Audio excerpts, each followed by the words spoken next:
cortita porque esta semana clase comunitaria muy cortita aquí en nuestro lugar. Paola es profesor de agronomía y de cultivos extensivos de la Escuela Superior en Santana, de Reconciling. También es jefe del grupo de agroecología de esa institución, coordinador del programa internacional de doctorado de Biodiversidad también de esa misma entidad. Él va a dar su charla en inglés, pero luego, para las preguntas, si lo desean, pueden hacer las preguntas en español porque comprende bien el español. Así que bueno, adelante, Pablo. Okay. Muchas gracias. Buen día a todos. Un placer para mí estar aquí. Troppo era allí che io il castigliano è bastante buono, però è bastante buono per preguntas consensuales.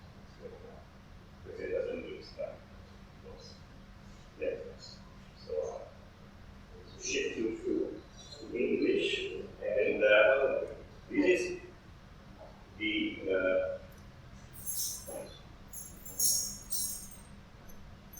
if you wish, you can come closer. I'm not fighting this. So that's the topic. The topic that was suggested, which is I think in any presentation in this week, this is a little bit more focused and probably more interesting hopefully for us to work with within FEVA. And it's related to the recent work, I would say an ongoing work that we have been doing, mainly in arable crops, but also from time to time in other type of crops, trying to find out a general rule through which you can demonstrate that increasing the diversity of the wheat community is something beneficial not just to general biodiversity, but also because it can keep the yield potential of the crop and reduce the yield loss. I understand this is a little bit awkward, considering that the usual way we are looking at weeds was to talk, I think, to 99% of farmers that will say, what's the point in conserving the diversity of weeds? That just give all of them and I would be happier, right? But unfortunately, as you know, this is apparently the solution, but as a matter of fact, the beginning of the next problem, right? Just opening the way to new and usually more aggressive weeds coming to the field. So somehow this is the context, and I will just move sideways and introduce quickly the content of my talk. So I will briefly contextualize this work in the ongoing dynamics, focusing on the need to reduce the global use of pesticide. And basically, as several recent scientific evidence are demonstrating, diversifying a cropping system seems to be the key for improving performance, keeping the yield, and at the same time obtaining a lot of side benefits from an environmental as well as agronomic point of view. So the question is, does this approach work also for weed management? So basically the idea is that through a diversification of cropping system, we diversify more the wheat community, and this will lead to a reduction in crop yield loss. So the competition between this type of community and the crop will be less intense. The question is this true? And can this be generalized somehow? And then I will finally give some bits of implication of this work for the future weed and cropping system management, and this might probably pave the way for a bit of discussion to do after my talk. So this is the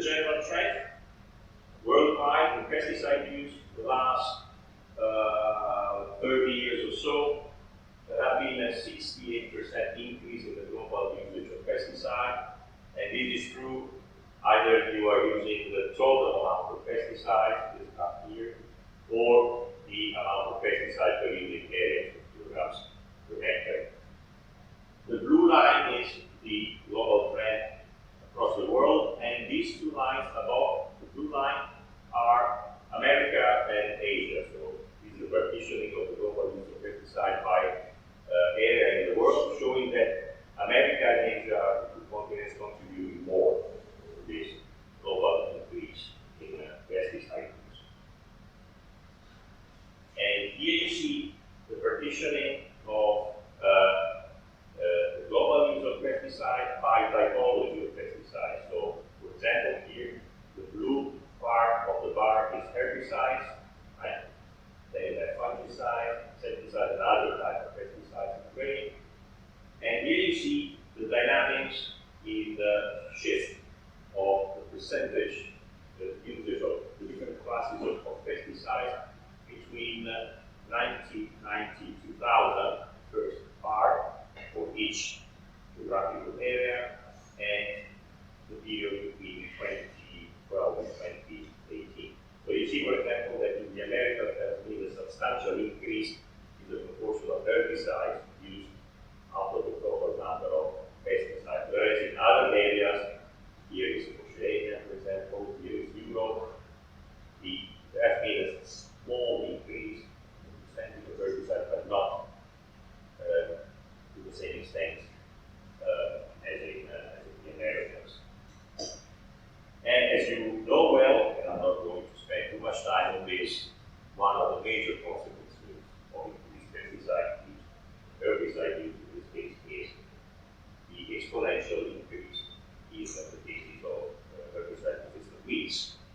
And this is a well-known graph breaking down the total number of cases by mode of action, showing that this blue line here, which is skyrocketing, is associated with glyphosate resistance, which started only in 1996, well after other mode of actions, but now it's showing the fastest rate of growth in terms of new weeds showing resistance to this active compound.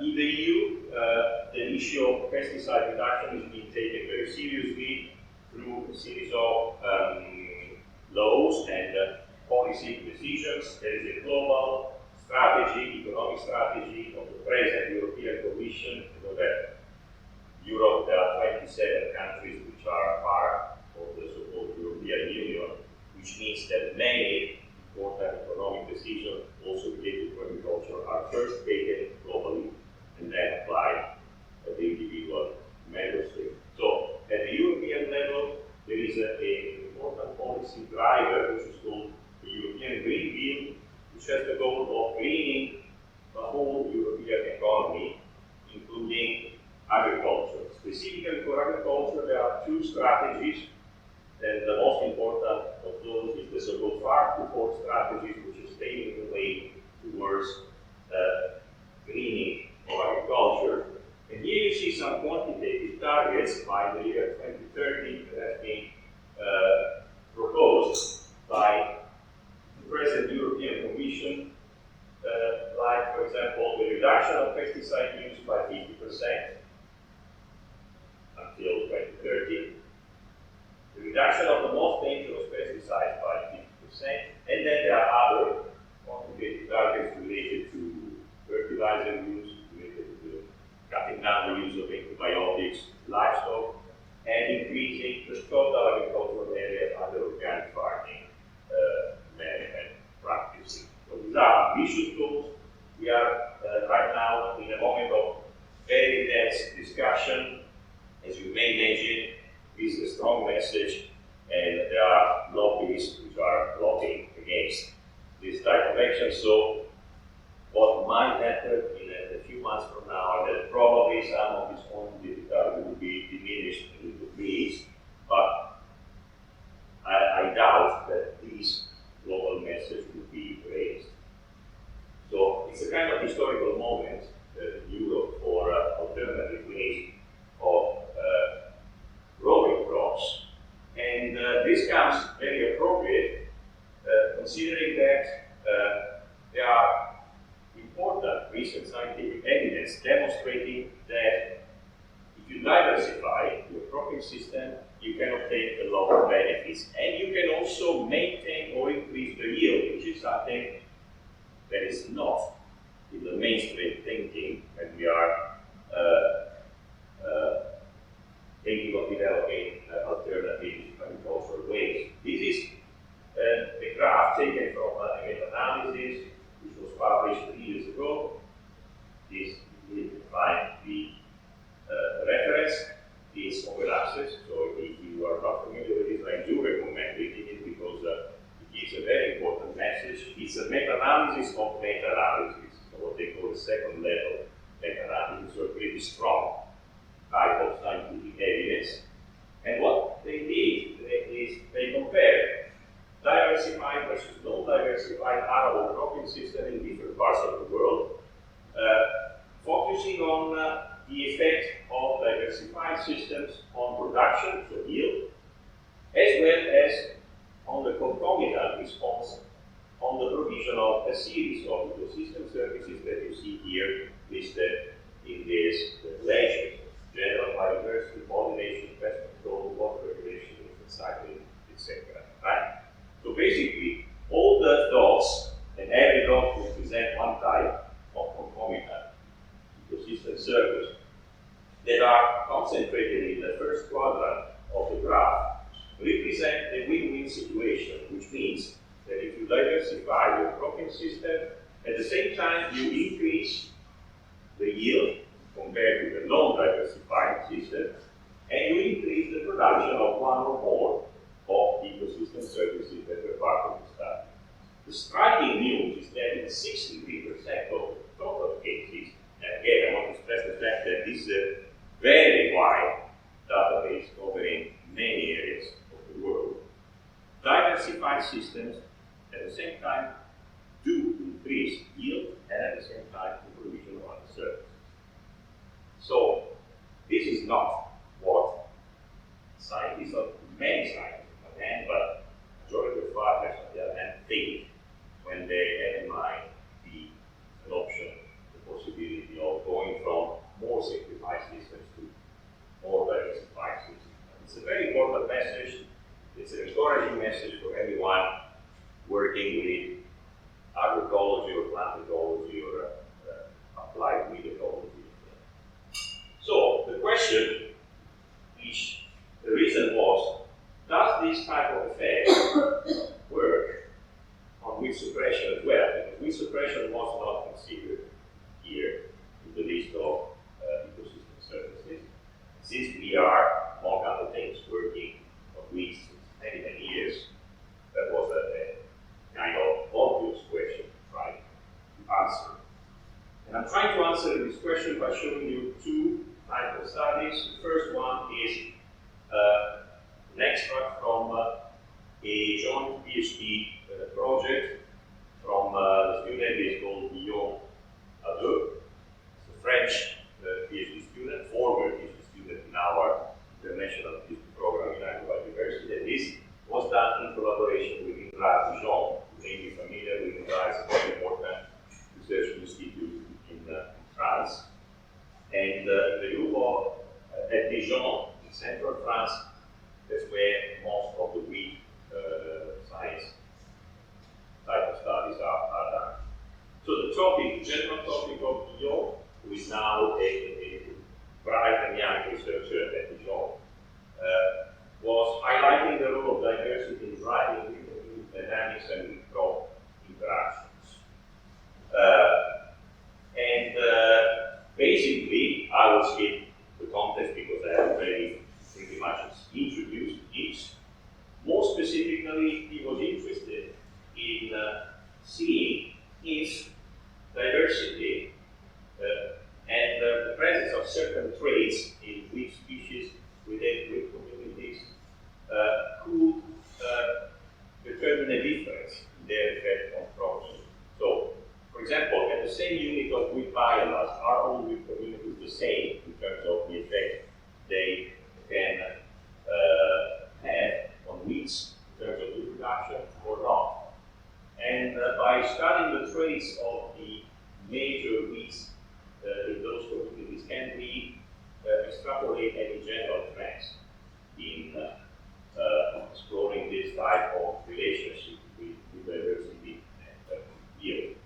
And eventually, can a higher level of diversity mitigate the competitive relationships between crop and weeds to such an extent at which the reduction of yield is lower? And can this be influenced by certain agricultural practices like tillage, fertilization, cover crops, etc.? So the overall objective was to promote cropping systems that are able to maintain yield potential of arable crops, as well as with diversity, and at the same time minimize the environmental impacts, for example, related to the use of herbicides. So it has been a very ambitious project with several cross-cutting goals, and part of his PhD was focused on a long-term experiment in Dijon, France. This was, because now it has been terminated, a 70-year-long arable cropping system experiment and field scale. This is important to say. So every plot was a 1.5 hectare wide. So you need a lot of land to be able to manage this type of experiment. But he was lucky because he could use this long-term experiment and at the same time a long-term experiment of the same size, more or less, that we are running in Pisa at our experimental station. The crops he was focusing on were the typical crops of the area in France, mainly winter cereals like winter wheat, winter barley, oilseed rape, and with some additional crops that were introduced in some of the cropping systems. So basically, the area was split into 5 types of cropping systems. Upon a gradient of different combinations of agronomic practices, which was meant to progressively reduce the intensity of usage of herbicides in the cropping system. So, starting from the reference system, the one in which there is a lower number of crops, 3 crops in the rotation, mainly cereals, and in which there is a regular use of herbicide as a way to control weeds, up to a no-plow or no-till system. Then a third system, which was only based on chemical weeding, but adjusting the height or mixture of chemicals, use of mixture depending on, for example, the introduction of other crops or side measures like anticipation of the date of sowing or regulation of the density of sowing of the crops in such a way to make the crops more competitive and therefore reduce the need of using herbicide. Number 4 was what we call a typical integrated weed management system in which you are trying to put all the tools that a farmer has to be able to control the weeds, from diversifying crop rotation to adaptation of singular cultural practices, the more focused use of chemical herbicides, side by side with other types of measures for controlling weeds, like mechanical weeding, for example. And finally, the 5th one was only based on mechanical weeding in different tools, so with no or just exceptional use of herbicides. And again, playing also with the diversification of the crop rotation as a way to buffer the abundance of the weeds. A long-term experiment allows you to take a lot of measurement. So across 17 years, several measurements of yield, with biomass, with density in different parts of the crop cycle were taken, and from time to time also feedback data. Now, I'm going to show you first this graph, which is an unusual way of utilizing the principle of component analysis, because here you don't have weed data, you have practices. And this is because the 5 cropping systems were not fixed in terms of strategies. The strategies were decided year by year, depending on the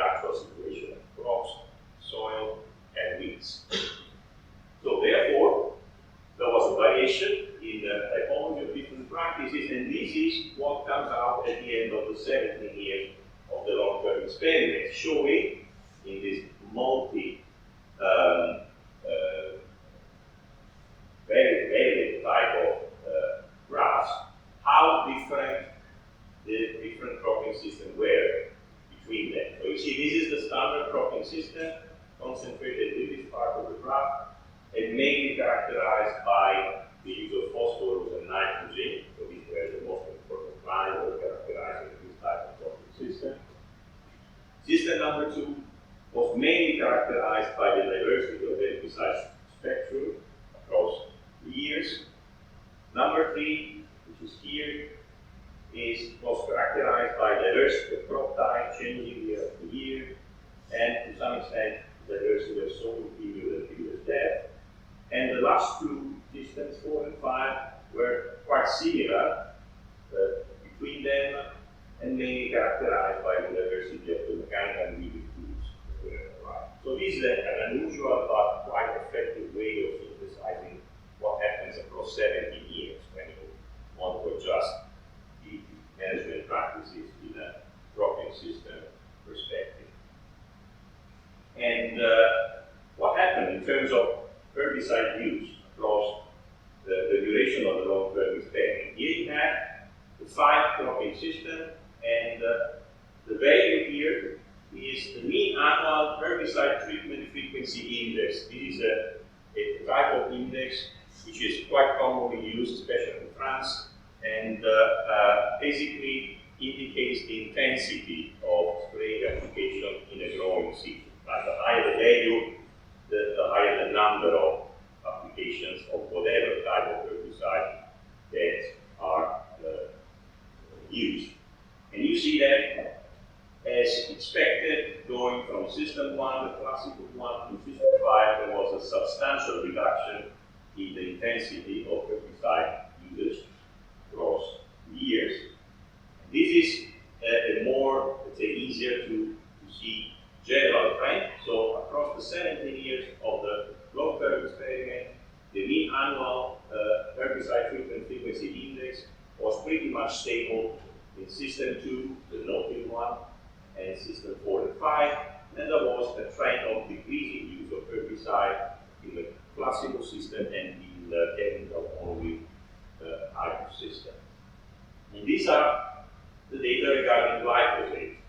So stable use of glyphosate for 4 out of 5 systems, and a tendency to increase the use of glyphosate for system 2, which is the one based on no-till. So this is not really a surprise, because as you know, going into a continuous no-till situation might mean that you have to use the herbicide like glyphosate more frequently. And this is the synthesis of data on the weed dynamics and weeding efficiency. I will make it simpler. I'm not going to go into all the details. Basically, the blue part of this graph represents the total density, so individuals of weeds before and after the weeding interventions every year. So sampling before spraying herbicide, for example, and after spraying herbicide. This is average across 70 years. Okay? And the green part represents the weeds that have survived or that have emerged after the weeding treatment.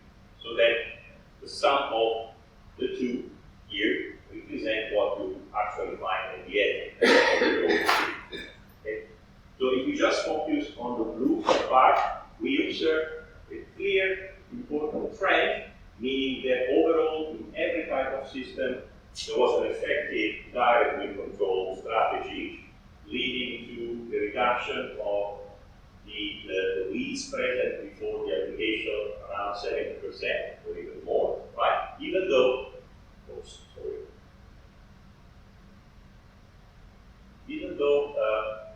in some cases there was a substantial regrowth of weeds, and this was also due to the conditions of the different systems. So, for example, in the no-till system, the number of weeds growing after actual weed control event was higher than in plant-based systems. And this is the general trend, showing that basically basically only 2 systems out of 5 were showing a trend over time of an increasing number of weeds before the seasonal application of herbicides or alternative methods. And specifically, they were system number 3, the system only based on chemical weed control, and system number 5, the system only based on non-chemical weed control. So this is also giving some interesting indication of what might happen in the long term if you systematically apply a certain strategy with a cropping system. These are results on yield. So interestingly, there was no significant difference in the yield across the different type of management systems. This is the global yield at a cropping system level. This is for wheat to wheat, and this is for oilseed grain. So no significant differences. But when you look at the data of wheat biomass here, and of the ratio between wheat biomass and the total biomass, which means weeds plus crop, okay, the data of yield not really quite match, because here we can see some variation between cropping systems, whereas, as we have seen in the previous graph, there was no variation in yield. So this is to say that these 2 indicators, wheat biomass and the ratio between wheat biomass and the total biomass of wheat plus crop, are not really capturing the effect of weeds on yield. So there is more that is needed to try to understand in a final way the dynamics. These are general effects in terms of wheat community composition, so 17 years of application of different cropping systems. Here are the data based on density, and here are the data based on biomass of the weeds. They did determine a clear differentiation in the composition of the wheat community.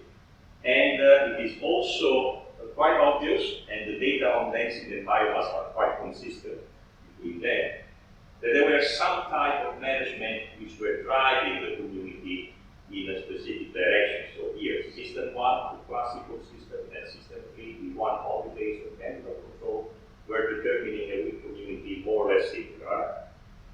Whereas system 2, the one based on no-till, was going in another direction, so with another set of characteristic species. And it is well known that tillage or no-tillage is an important driver to the dynamics of wheat community. And also, the lack of use of the very limited use of chemical in the way to control weeds were another important driver of wheat community composition. So that the 2 systems, number 4 and 5, with the least use of chemical herbicide had a specific type of wheat community different from the others.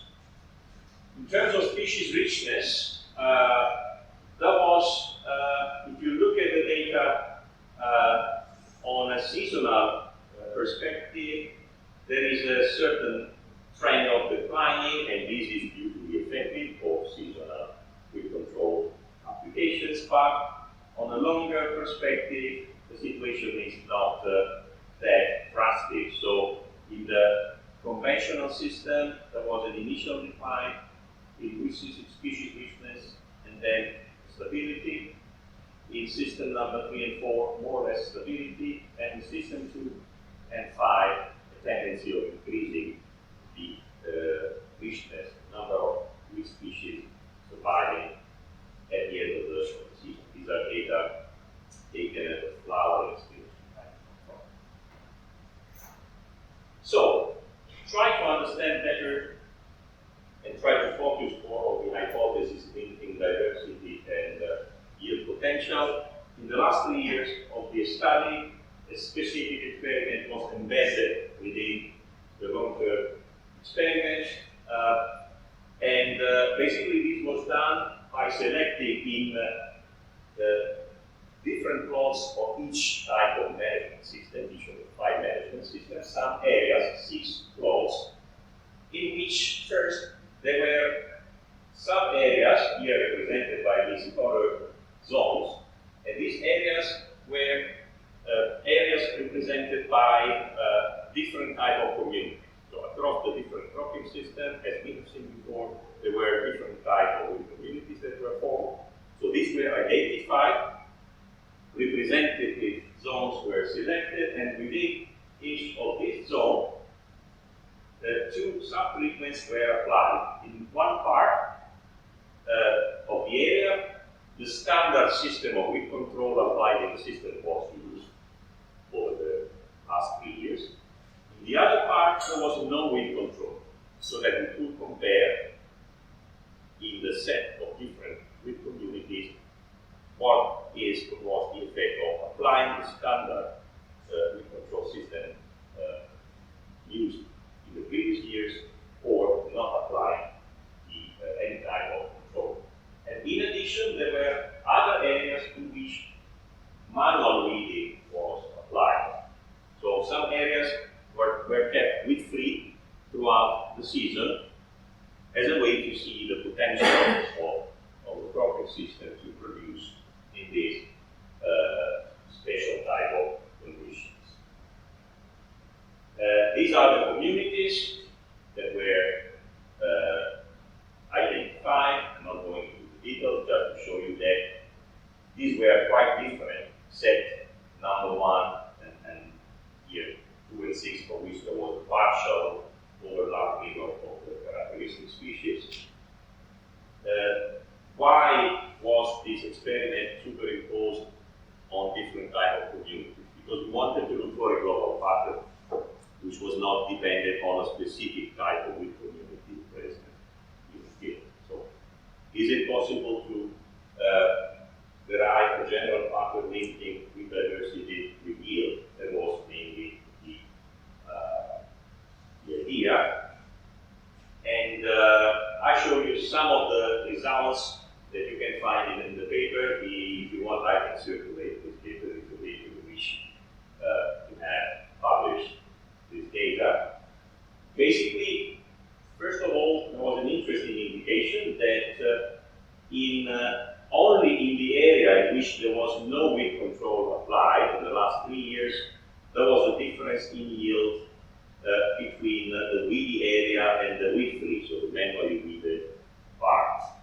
Whereas there was no difference, no significant difference in yield in the area in which the standard weed control system was applied. This can be interpreted in such a way that probably the long-term effect of the standard weed control can exert kind of a buffer on the seasonal yield, not necessarily needing very intense effort. What is more interesting from my point of view are these data, and the one shown in the next slide. These are showing the relationship. Let's start with this. This is showing a quite expected relationship that the more biomass you have, the less, the more weed biomass you have, the less crop biomass you have, right? The different lines represent different phenological stages at which this effect was evaluated, and the different dots here represent the 6 different communities, right, that we have seen before. So you see there is a pretty clear decline trend. But if we are using evenness as an indicator of equitability, which is somehow an indirect indicator, not a real indicator of diversity, but it's an indirect indicator of the diversity in the community, we can see that the more even the weed community is, the higher is the crop biomass, especially in the later stages of the crop. You see that the relationship is sharper for the later stages of the crop. And this is true either you are measuring evenness based on the initial density of the weeds or on the biomass of the weeds. So it's a pretty solid type of relationships that comes out. Here, you can see that if we plot evenness based on weed biomass versus weed biomass, we can detect a very strong declining except in the very early stages of the crop. At later stages of the crop, the more even is the wheat community based on biomass data, the less is the total biomass composed by the wheat community. So somehow, evenness plays in favor of keeping the biomass of the wheats low. And here you see a very strong relationship between the two types of evenness, the one based on initial density and the one based on biomass. So, just to sum up the results of this study, we could say that there are quite clear indications that if you are able, we are able, through appropriate management, which means a combination of different types of practices, to increase the diversity or the evenness in the wheat community, this will pay off in terms of reduced wheat biomass and consequently less reduction in crop. And here I'm showing you briefly, before getting to the conclusions, the results of another study that we have done that was not part of this project, but a subsequent study, which I partially shown yesterday, but now I'm focusing on another aspect of the study. This was a study done for 3 years in a commercial farm with the intention of seeing whether or not we could get rid or substantially reduce the use of glyphosate in a system, in a no-till system, arable system, in which there is a cover crop, specifically a hairy vetch cover crop, grown in between a cereal crop, wheat, and a summer crop, sunflower, in which the cover crop is terminated mechanically through a roller printer. Are you familiar with the roller printer? You know what a roller printer is? A special type of roll. There is it's better shown in the next picture, which is turning out to be very effective to squeeze the cover crop in a no-till system. But in the classical no-till plus roller printer type of system, the farmer would use glyphosate to prevent the vetch to grow back after rolling. Right? So that's the classical system. Now, what we wanted to do is to see if through an appropriate application or a better timing application of the roller printer, we could reduce or even eliminate the use of glyphosate, which means maintaining the yield and obtaining similar, if not better, economic results by adjusting the combination between usage of the system and the time of application of the roller printer. So what we did was to compare this field, classical system, which is cover crop plus roller printer plus glyphosate at standard rate, with two additional systems in which there was 50% application of glyphosate or no application of glyphosate after roller printing. And on top of this, we had 3 termination dates of the cover crop. Before flowering, at the beginning of flowering, and at late flowering, which means that more or less 70% of the vetch plant in the flowering stage. And what is the concept behind this? With a vetch, with a cover crop like vetch, the more you wait until you terminate the cover crop, not only you increase obviously the biomass produced by the cover crop, but you reduce the potential of the cover crop to grow back, because in a flowering stage, the tissue, the stem of the vetch is not flexible any longer, so it has more difficulties to grow back just because the tissues are getting liquefied by the passage from the vegetative to the reproductive stage. So the question is, would this work, and would this allow to effectively reduce usage of glyphosate in such a system? And you see that in this part, we used a system by which in just one pass we were able to squeeze and roll the cover crop by putting the roller in the front of the tractor and sowing sunflower by putting a no-till trailer at the rear of the tractor with just one pass, which is always something taken very favorably by farmers because it minimizes application costs. That's the roller. For those of you who are not less familiar with this, it has a chevron-like type of pattern because the goal is to concentrate the weight in the central part of the roll so that the squeezing effect is maximized. And by the way, this roller was built by the farmer himself. So it is not too complicated. You just need to have a big chunk of wrought iron and a little bit of skills, and it's not really complicated and therefore not costly to build a roller paper like this. Very fast, high mass production. And this is a picture showing how sowing sunflower in a no-till situation like this after roller paper heavy vegetables. Pretty homogeneous emergence, very nice path of desiccating biomass from the veg. Again, this is not chemically desiccated, it's just naturally desiccated, right? After squeezing it and revitalizing it by the use of the roller. So, what kind of results did we obtain? And you can find it in this paper, and again, anyone interested in the papers that I'm showing can ask contact me, but I can send you all this material. I mean, they are easily accessible through the internet as well.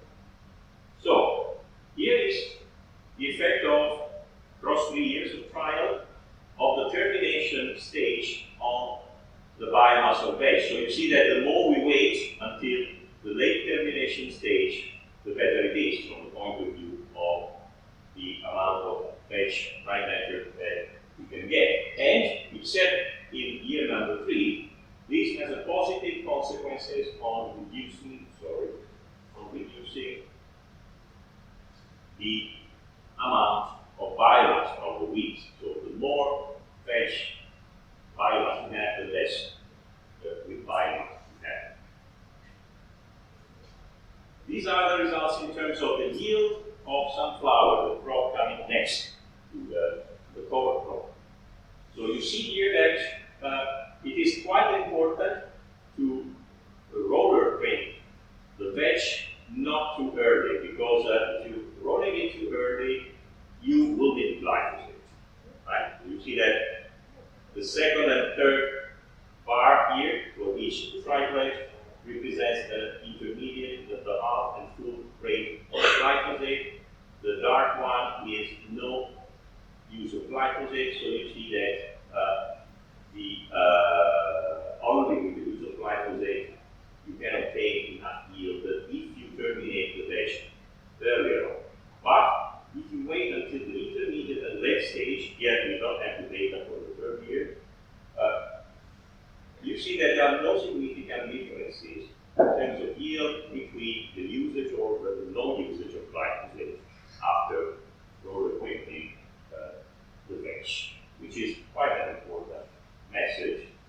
And this is confirmed in terms of gross margin of sunflower, that you can see in this graph here.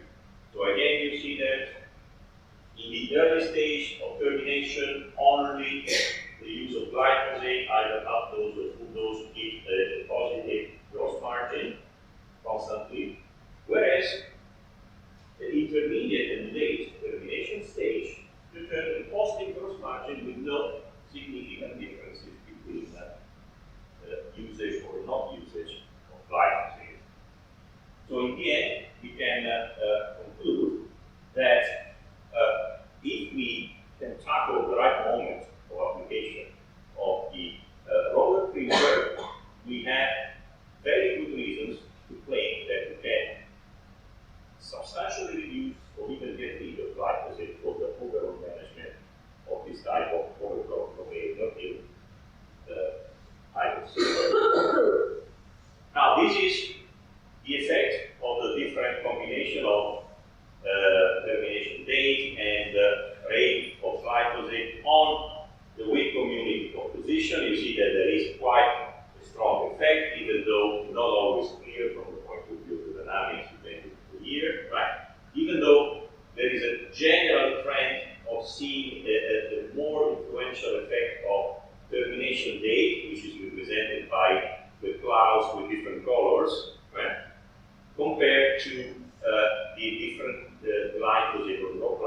treatments, which are represented by the intensity of the color within each cloud, which are more closer between one another.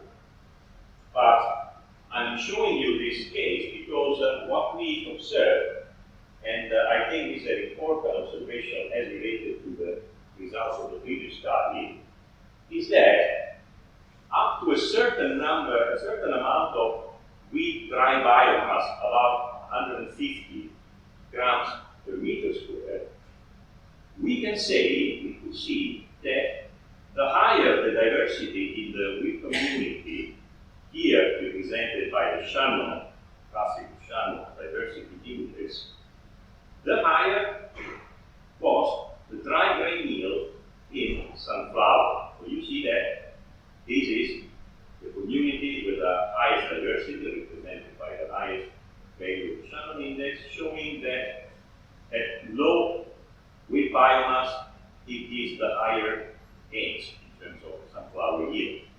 And this gain progressively reduces with the reduction in the diversity of the wheat community. But this effect is only visible up to a certain amount of biomass, not beyond that. Beyond 150 grams per meter square, the positive effect of diversity in buffering or in maintaining yield is lost.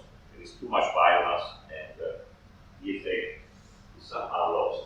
But nevertheless, we interpret this as a kind of confirmation or indication that the trend linking diversity and yield might have a more regular pattern across different situations, across different type of cropping system, and it's not just a specific case which came out of a specific finding. And I think this is something interesting to reflect on. So, to conclude, we can say that the diversification of cropping system can facilitate weed management, even through creating more diversified weed communities, which in turn may reduce crop yield losses or, if you wish, to prefer, maintain crop productivity. In terms of management practices, crop rotation, cover cropping, but also intercropping. I've not shown data on intercropping, but we are also working on intercropping quite a bit, and we are also trying to estimate or to confirm whether or not there is a similar type of trend also when you apply cropping. Seem to be important cropping system diversification management practices in order to obtain the goal of minimizing crop yield value interruptions. It is clear that there are side factors which are important, like soil type, tillage conditions, mulching, the way of mulching, right? That can somehow modulate crop yield competitive interactions, and it's important to take this into account. So in the end, I would say that agroecological solutions like this aim to minimize or eliminate herbicide use do exist. So this is encouraging. But it is also true that there are some operational conditions that should be better elucidated in order to somehow generalize the type of effect, and also to convince farmers that this is an interesting way to follow. For example, as we have seen in the last graph, can we identify a maximum threshold or value of weed density or biomass above which the positive effect of diversification through the different combination of ecological and management measures is somehow lost? This would be an important practical answer to give farmers. And also, another important answer to give farmers: is there a maximum level of diversification of practices at the farm level above which farmers will just give up the idea because we are complicating their lives much in terms of management? That's another important question you need to take into account. And if we can find the silver bullet in between these two answers, I think that we can really make a strong advantage towards another way of farming, another way of doing this. Thank you very much.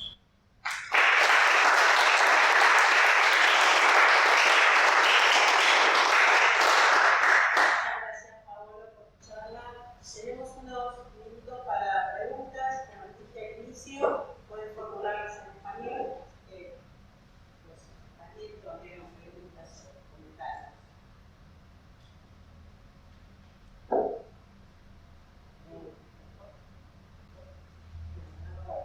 Muchas gracias. Estoy pensando en la competencia entre la comunidad de malezas y el cultivo y las malezas entre sí, con los efectos de equitatividad, de la podría ser que una lectura, si hay una relación causa-efecto, sería una comunidad diversa de malezas compite mucho entre sí y entonces menos con el cultivo. Y una pregunta relacionada con eso que surge es, a medida que uno se mueve a más dominancia de la comunidad de malezas, menos equitatividad, ¿hay un efecto de alguna especie en particular? De especies que lo que está pasando es, uno ve menos equitatividad porque dominan algunas especies de maleza en particular. Eso lo miraron, si esas son las que en realidad están atrás de los efectos en el movimiento. Yes, I think yes, both of the things that you said are relevant. So certainly, starting from the first point that you made, to me it has always been quite obvious that if you have more species in the wind community, they will tend to compete more between land. Which is something which is often away from the way we consider wind competition. So we think that winds are a unified army, right? Yes. They are fighting against one single enemy, which is the crop, and vice versa. And of course, it's not true. It's a matter of usage of ecological resources. So clearly, if there are more competitive weeds in the community, they will determine a reduction in evenness and diversity. This can be captured somehow if we are looking more closely at the data of the first trial, for example, right?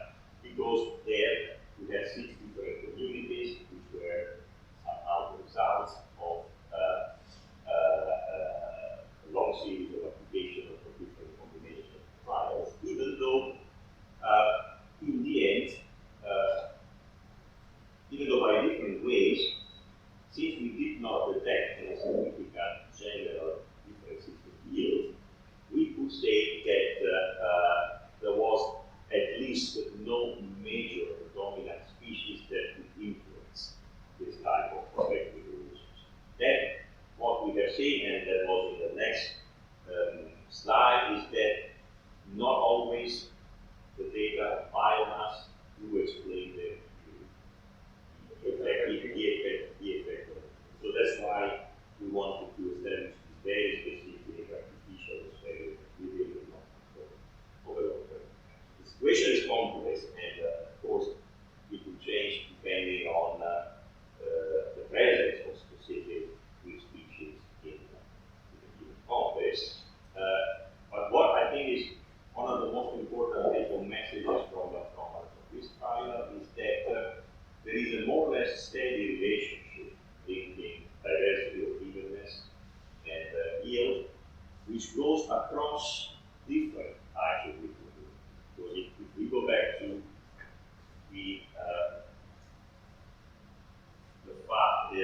slide showing the composition of the community, not spending too much time on it, but just to focus more on the answer.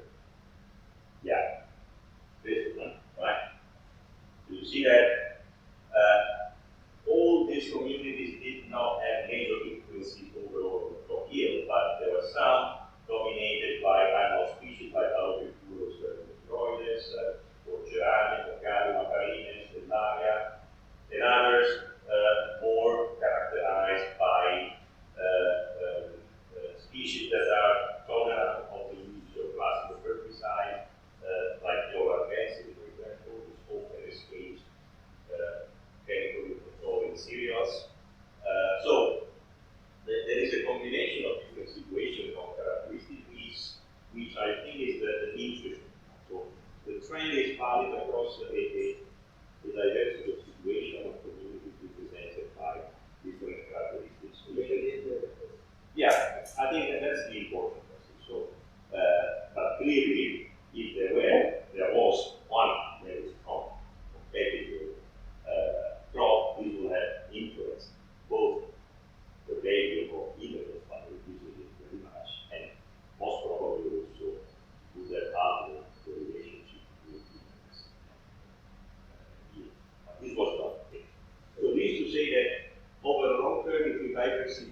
vos habías visto que había un efecto de las formas formadas de micorrizas sobre el rendimiento del girasol.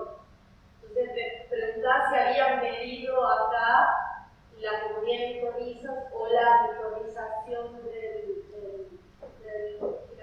Yeah, thank you, Marina. That's a very pertinent point. No, in this study it was not analyzed, but it's true, and I do agree with you that mycorrhiza as well, other let's say microbiological component or other components of life on soil could be very important in driving the competitive relationships between weeds and crops.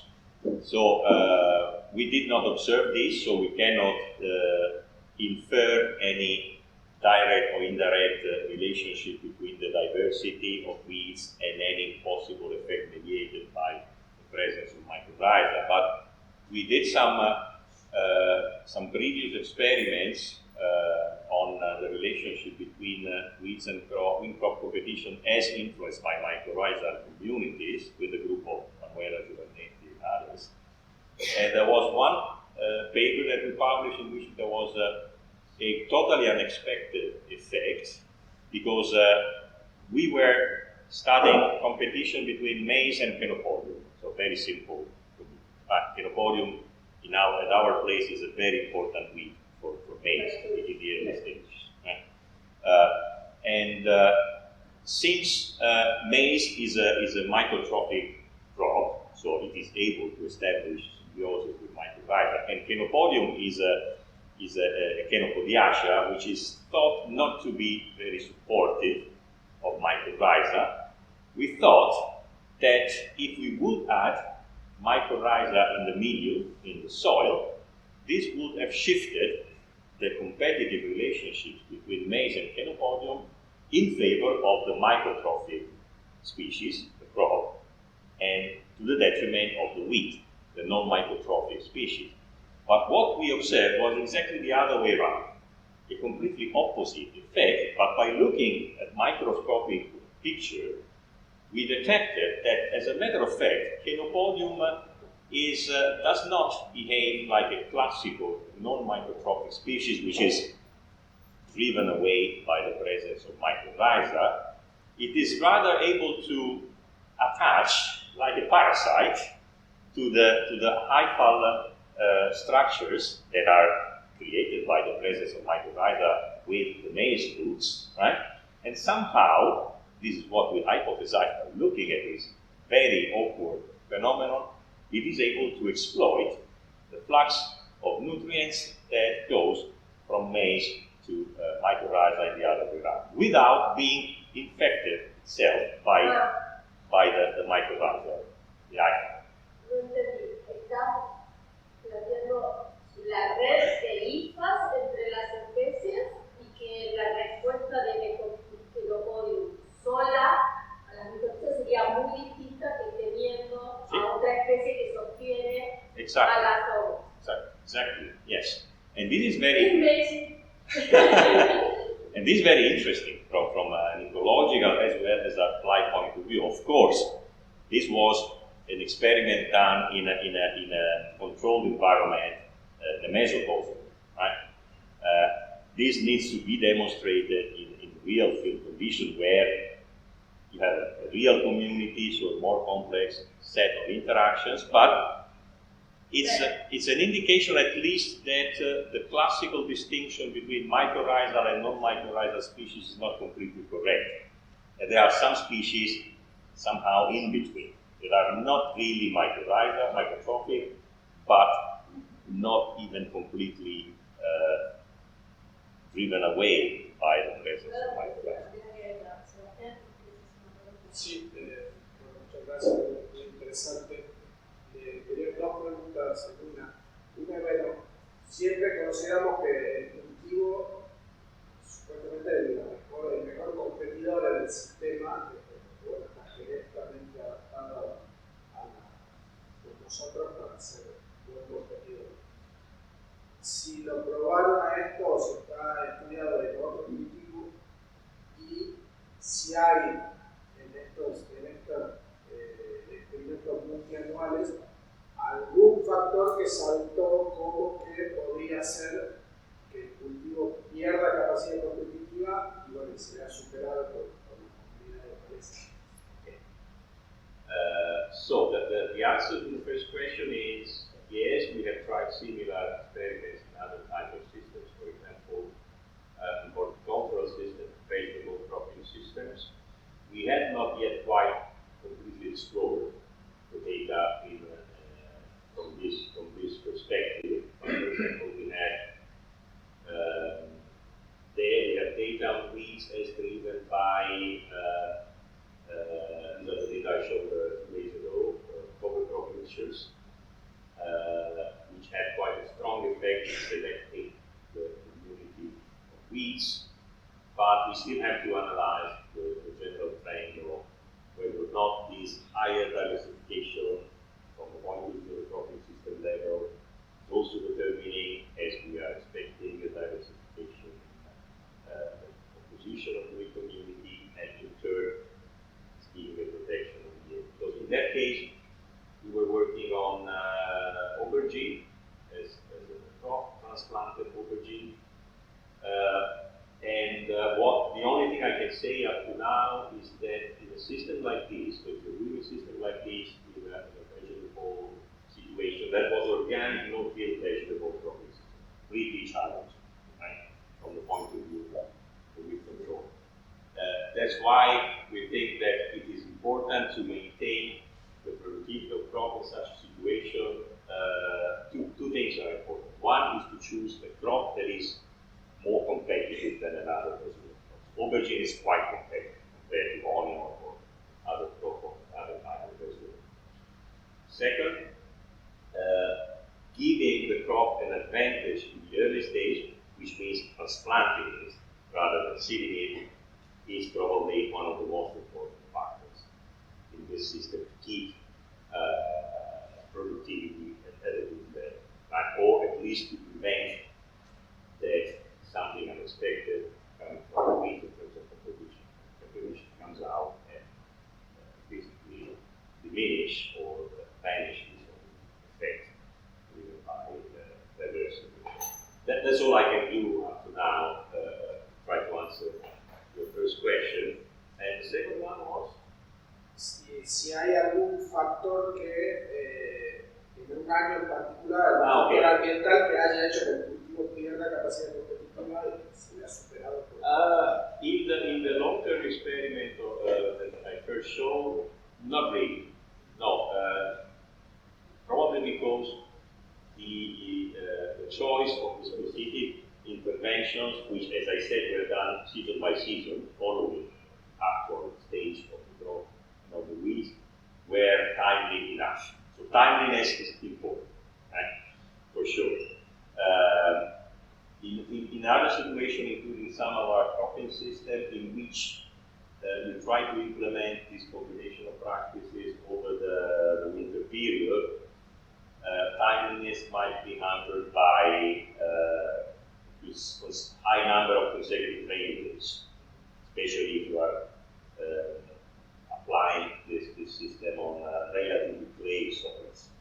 So that's probably one of the most important barriers, potential barriers against the application. So that the context, the situation of the context in terms of soil, in terms of seasonal patterns, especially rain condition, which eventually determines whether or not the farmer can access the field to do the economic operation. This is what I would be more, let's say, careful about in suggesting this type of application in such conditions. In other type of conditions with more loamy soil or with a more